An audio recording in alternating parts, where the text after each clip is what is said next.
Good morning students. Welcome to SSC Guruji. SSC Guruji के इस online session में आप सभी का हार्दिक स्वागत है। मैं आशा करता हूं आप सभी लोग स्वस्थ होंगे और आप सभी की प्रिपरेशन बहुत अच्छी चल रही होंगी। आज हम इस ऑनलाइन सेशन में बात करेंगे 27 अप्रैल 2021 के इंपॉर्टेंट करंट अफेयर्स के बारे में। सेशन स्टार्ट करने से पहले एक महत्वपूर्ण जानकारी, कोविड-19 वैक्सीनेशन आज से स्टार्ट होने वाला है। अभी मैं वीडियो बना रहा हूं, अभी तक तो यहाँ पे स्टार्ट नहीं हुआ है। जैसे ही स्टार्ट होता है मैं आप लोगों को टेलीग्राम चैनल पे अपडेट कर दूंगा। डिस्क्रिप्शन बॉक्स में साइट का लिंक है जहां जाके आपको रजिस्ट्रेशन करना पड़ेगा। वहां पे जाके आपको सबसे पहले रजिस्टर पे क्लिक करना पड़ेगा, फिर आपको आपका मोबाइल नंबर डालना पड़ेगा, ओटीपी आएगा, फिर आप रजिस्ट्रेशन प्रोसेस स्टार्ट कर सकते हैं।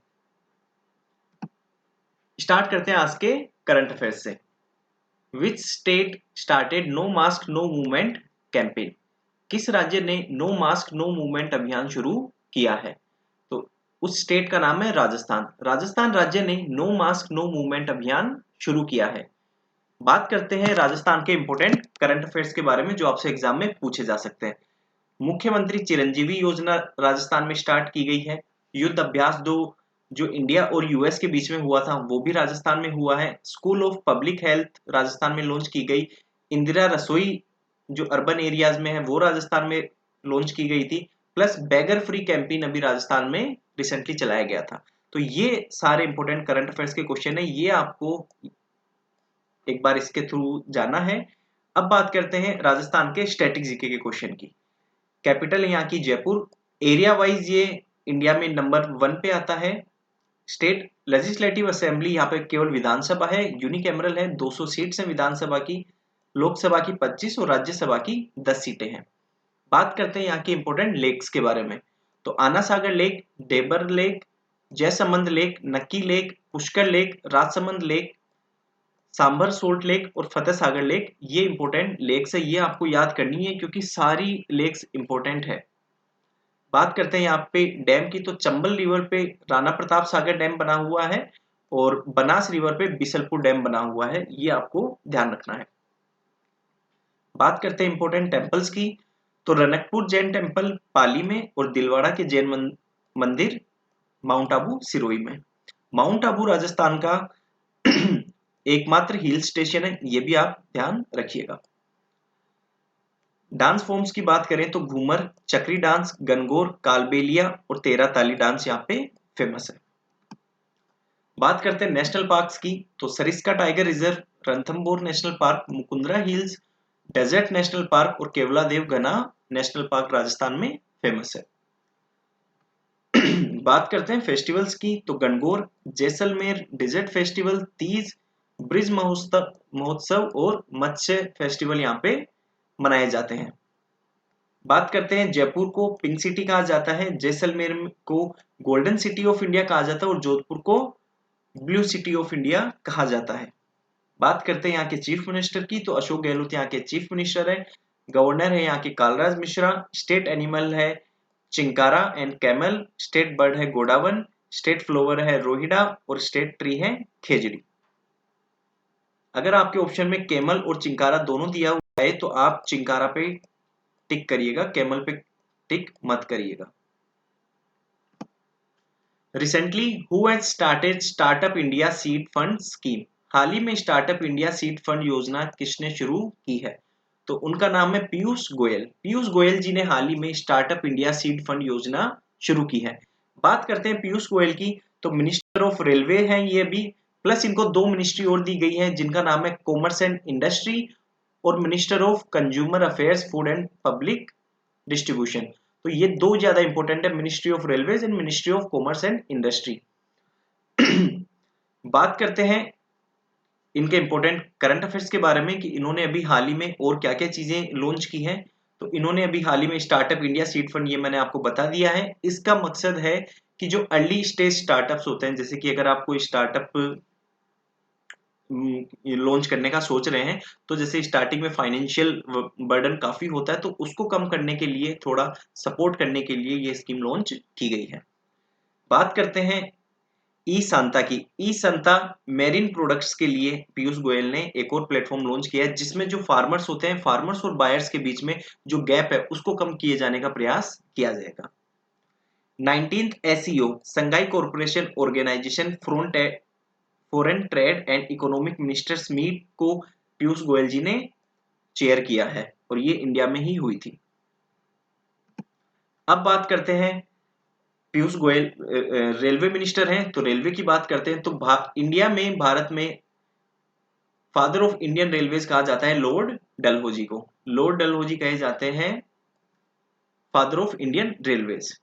इन्हें दिया जाता है श्रेय। अब ये क्यों दिया जाता है? क्योंकि जब ये गवर्नर जनरल थे इंडिया के, उसी समय काल में पहली पैसेंजर ट्रेन, इंडिया की पहली पैसेंजर ट्रेन जो कि चली थी बॉम्बे के, आज के मुंबई के बोरीबंदर स्टेशन से थाने के बीच में, और सन थी 1853 में, 1853 में पहली भारत की पैसेंजर ट्रेन चलाई गई थी बॉम्बे के बोरीबंदर से थाने के लिए। अब बात करते हैं लॉर्ड डलहौजी के काल में हुए दो तीन और चीजों के बारे में। तो सेकंड एंग्लो सिख वार हुआ था इनके काल में 1849 में। डॉक्ट्रिन ऑफ लैप्स का श्रेय दिया जाता है लॉर्ड डलहौजी को। प्लस वीडो में रीमैरिज एक्ट 1856 भी इन्हीं के काल में लागू हुआ था। बात करते हैं, अगर आपसे ऑप्शन में दिया हुआ रहे कि ईश्वर चंद्र विद्यासागर और लॉर्ड डलहौजी, तो आपको लॉर्ड डलहौजी टिक करना है, क्योंकि ईश्वर चंद्र विद्यासागर जी जो हैं ये प्रोमिनेंट लीडर थे जिन्होंने विडो मैरिज एक्ट पे काम किया, लेकिन जिस आदमी ने लगाया वो लॉर्ड डलहौजी थे। जैसे कि कोई भी एक आईएएस ऑफिसर या ब्यूरोक्रेट कोई भी एक योजना बनाते हैं, लेकिन लागू करने वाले नरेंद्र मोदी होते हैं, श्रेय उनको ही दिया जाएगा, तो इसलिए लॉर्ड डलहौजी आएगा। अगर आपके पास लॉर्ड डलहौजी ऑप्शन में नहीं है तो आपका आंसर हो जाएगा ईश्वर चंद्र विद्यासागर। इसी तरह बात करते हैं, इंडिया में इंग्लिश एजुकेशन 1835 का एक्ट पास हुआ था लॉर्ड विलियम बेंटिक को के शासनकाल में, और इन्हीं को ये श्रेय दिया जाता है इंग्लिश एजुकेशन इंडिया में इंट्रोड्यूस करने का।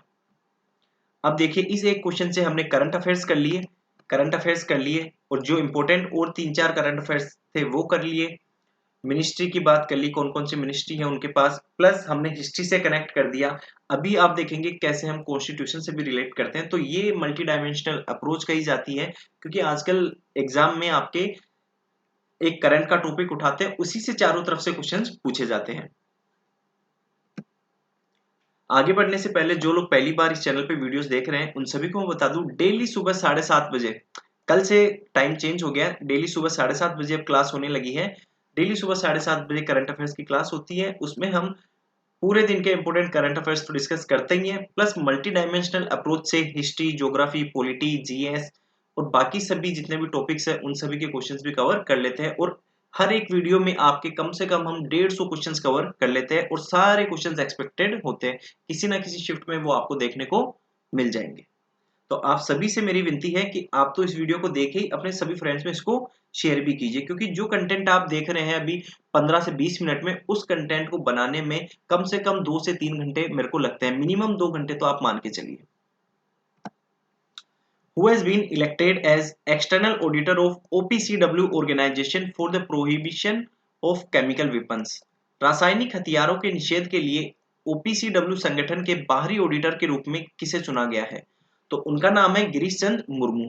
गिरीश चंद मुर्मू जी को रासायनिक हथियारों के निषेध के लिए OPCW संगठन के बाहरी ऑडिटर के रूप में नियुक्त किया गया है। बात करते हैं मुर्मू जी की, तो मुर्मू जी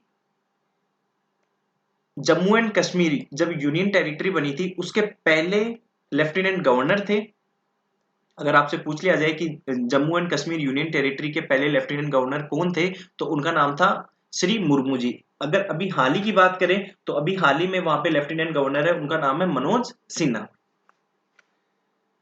अभी गिरीश चंद मुर्मू जी के पास ये 3 डिपार्टमेंट्स है, इनमें ये हमारे इंडिया के 14th कैग है, controller and auditor general of India. Second इनके पास है इंटर पार्लियामेंट्री यूनियन के, ये एक्सटर्नल ऑडिटर हैं, प्लस ये चेयरमैन है external auditors United Nations panel के। तो ये आप इनके बारे में ध्यान रखिएगा। अब बात करते हैं ओपीसीडब्ल्यू की। इसकी फुल फॉर्म है organisation for the prohibition of chemical weapons. Headquarter है इसका द हैग, नीदरलैंड्स में। अब बात करते हैं कैग की। कैग की फुल फॉर्म है controller and auditor general of India. अब बात करते हैं हम कैग के इंपॉर्टेंट क्वेश्चन जो आपसे पूछे जा सकते हैं पॉलिटी में। इंडिया के पहले कैग थे एडमुंड द्रुमोंड जी, ये ब्रिटिश काल में थे। अगर बात करते हैं आजादी के बाद पहले इंडियन कैग बने थे वी नरहरि राव जी। अब बात करते हैं आर्टिकल की, तो 148 से 151 आर्टिकल ये हमारे कैग को, controller and auditor general of India का इन आर्टिकल में उल्लेख मिलता है।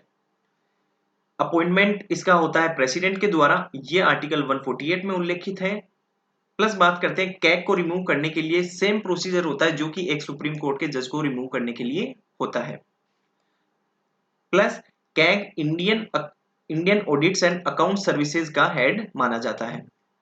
आईए एंड आईएएस का हेड होता है कैग।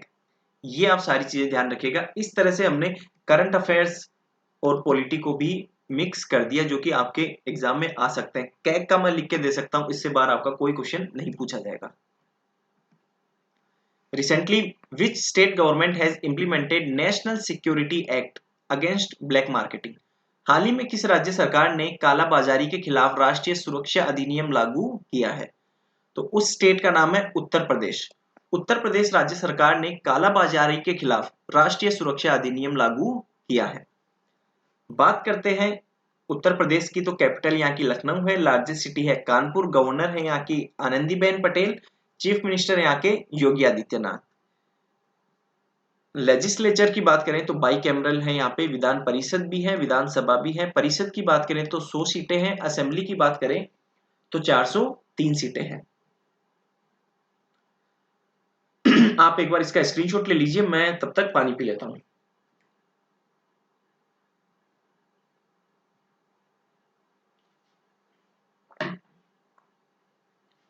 आज थोड़ा गला खराब भी है, देखते हैं कोई टेबलेट लेनी पड़ेगी। पार्लियामेंट्री कॉन्स्टिट्यूएंसी की बात करें तो राज्यसभा की 31 सीट्स हैं, लोकसभा की 80 सीट्स हैं। बात करते हैं यूपी के इंपोर्टेंट करंट अफेयर्स की, तो यूपी ने अनाउंस किया है affordable renting housing schemes for student and urban migrants. Arjuna सहायक इरिगेशन प्रोजेक्ट यूपी में अनाउंस किया गया है। गुरु रविदास जयंती मनाई गई थी अभी हाल ही में यूपी में। प्लस महाराजा सुहेलदेव मेमोरियल की स्थापना की गई है यूपी में। Plus Uttar Pradesh power distribution network rehabilitation project की स्थापना भी यूपी में की गई है। ये इंपोर्टेंट करंट अफेयर्स है जो आपसे पूछे जा सकते हैं यूपी के बारे में। Which air vice marshal has recently taken over as a senior officer at western air command headquarters? किस एयर वाइस मार्शल ने हाल ही में पश्चिमी वायु कमान मुख्यालय में एक वरिष्ठ अधिकारी के रूप में पदभार संभाला है? तो उनका नाम है पीएस करकरे। पीएस करकरे जी ने हाल ही में पश्चिमी वायु कमान मुख्यालय में एक वरिष्ठ अधिकारी के रूप में पदभार संभाला है। बात करते हैं चीफ ऑफ एयर स्टाफ की, तो इनका नाम है राकेश कुमार सिंह भदौरिया। बात करते हैं चीफ ऑफ आर्मी स्टाफ की, तो उनका नाम है general Manoj Mukund Naravane. Chief of Naval staff है एडमिरल करमबीर सिंह, और चीफ ऑफ डिफेंस स्टाफ का नाम है जनरल बिपिन रावत। ये हमारे देश के पहले चीफ ऑफ डिफेंस स्टाफ भी है। बात करते हैं इंपोर्टेंट जो हमारे पास लड़ाकू विमान है उनकी, तो जो रफेल है, रफेल फ्रांस से लिया गया है, सुखोई SU-30 रशिया से लिया गया है, MiG-29 रशिया से लिया गया है, और HAL तेजस ये इंडिया ओरिजिन का है। तो ये आप ध्यान रखिएगा।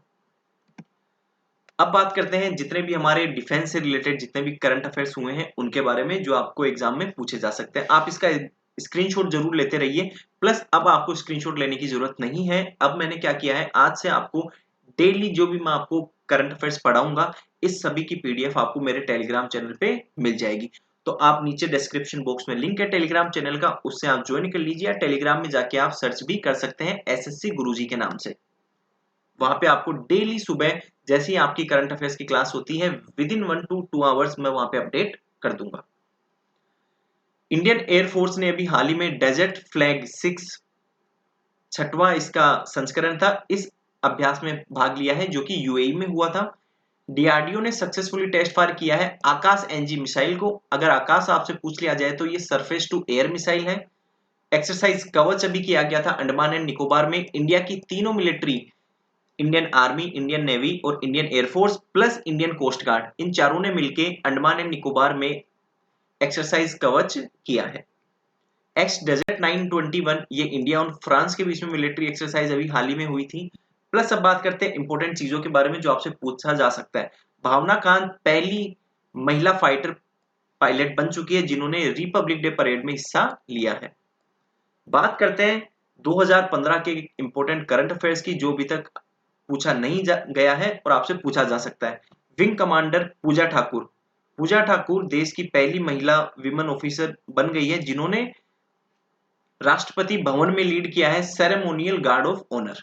ये आप ध्यान रखिएगा। प्लस डीआरडीओ ने देश में निर्मित 9mm मशीन पिस्टल डेवलप की है। आगे बढ़ने से पहले मैं आप लोगों को एक जरूरी इंफॉर्मेशन देना चाहता हूं। जब भी आप किसी गवर्नमेंट एग्जामिनेशन की तैयारी करते हैं तो उसमें आपके क्या होता है, पॉजिटिव अप्रोच रखना बहुत जरूरी है। Without positive approach it is quite difficult to crack examination. I am not saying it is impossible but it is quite difficult comparatively to if you will have positive approach. But fear and frustration are two major components that can hinder your progress which you cannot ignore. अगर आपके तैयारी में किसी भी प्रकार की बाधा, guidance की कमी, मोटिवेशन की कमी आती है और आपकी पढ़ाई का थोड़ा रूटीन बिगड़ जाता है और आप वापस चालू नहीं कर पाते, तो आपकी किसी भी तरह की समस्या आ रही हो तो आप हमें, ये हमारा मेल आईडी है, इस पे आप हमें लिख के भेज सकते हैं। हम आपको गाइड कर देंगे। एक वीडियो के माध्यम से भी हम आपको गाइड करने की कोशिश करेंगे, मोटिवेट करने की कोशिश करेंगे और हम आशा करते हैं कि उससे आपका मोटिवेशन बढ़ेगा और आपका जो तैयारी है वो तैयारी और अच्छे से हो पाएगी। तो आप सभी, आपके आसपास अगर और भी कोई है तो आप ये स्क्रीनशॉट ले सकते हो, इसको उनमें शेयर कर सकते हैं। What was the theme of the world's leaders summit on climate 2020? जलवायु 2021 में विश्व के नेताओं के शिखर सम्मेलन का विषय क्या था? तो बात करते हैं उस थीम की। तो वो थीम थी आवर कलेक्टिव स्पिरिट टू 2030। 2030 को हमारी सामूहिक भावना, ये थीम थी जलवायु 2021 में विश्व के नेताओं के शिखर सम्मेलन की। बात करते हैं इसमें क्या हुआ था। यूनाइटेड स्टेट ने ये मीटिंग बुलाई थी वीडियो कॉन्फ्रेंसिंग के थ्रू, जिसके थ्रू 40 देशों ने हिस्सा लिया था। हमारे प्राइम मिनिस्टर नरेंद्र मोदी ने भी इसमें हिस्सा लिया था और इसमें 2030 तक कैसे क्लाइमेट में जो परेशानियां हो रही हैं उनको कंट्रोल किया जा सके, जैसे गैस एमिशन है, ग्रीन हाउस इफेक्ट है, इन सभी को।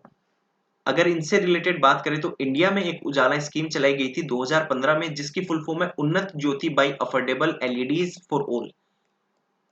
ये भी कहीं ना कहीं 2030 की जो सामूहिक भावना है, क्लाइमेट की जो परेशानियां हैं उनको कम करने के लिए उसमें अपनी भागीदारी निभा रही है। Recently which state has celebrated गरिया पूजा? हाल ही में किस राज्य ने गरिया पूजा मनाई है? तो उस स्टेट का नाम है त्रिपुरा। त्रिपुरा राज्य ने अभी हाल ही में गरिया पूजा मनाई है। When was world book and copyright day celebrated? विश्व पुस्तक और कॉपीराइट दिवस कब मनाया गया है? इसका आंसर है 23 अप्रैल। 23 अप्रैल को विश्व पुस्तक और कॉपीराइट दिवस मनाया गया है। बात करते हैं थीम की।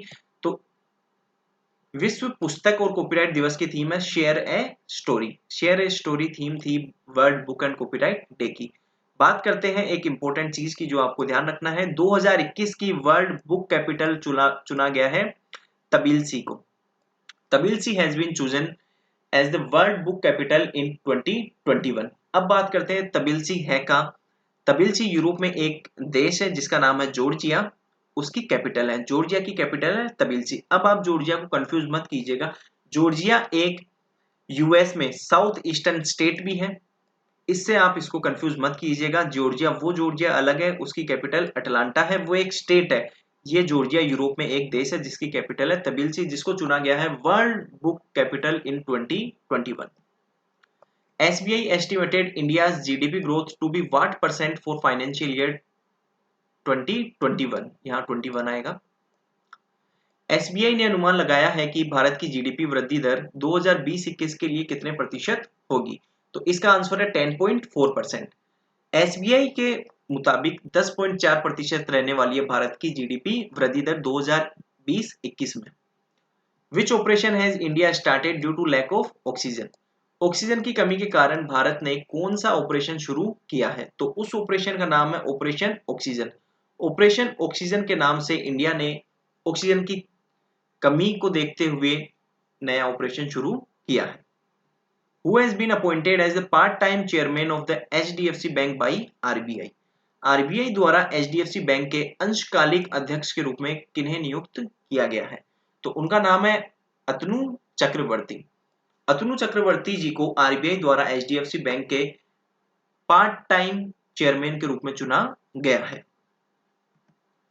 ओके स्टूडेंट्स, आज के करंट अफेयर्स बस इतने ही थे। आई होप आप सभी लोगों को वीडियोस एंड कंटेंट पसंद आ रहा है। अगर कंटेंट पसंद आ रहा है आपको तो प्लीज वीडियो को लाइक एंड शेयर कीजिए एंड चैनल को सब्सक्राइब कर दीजिए।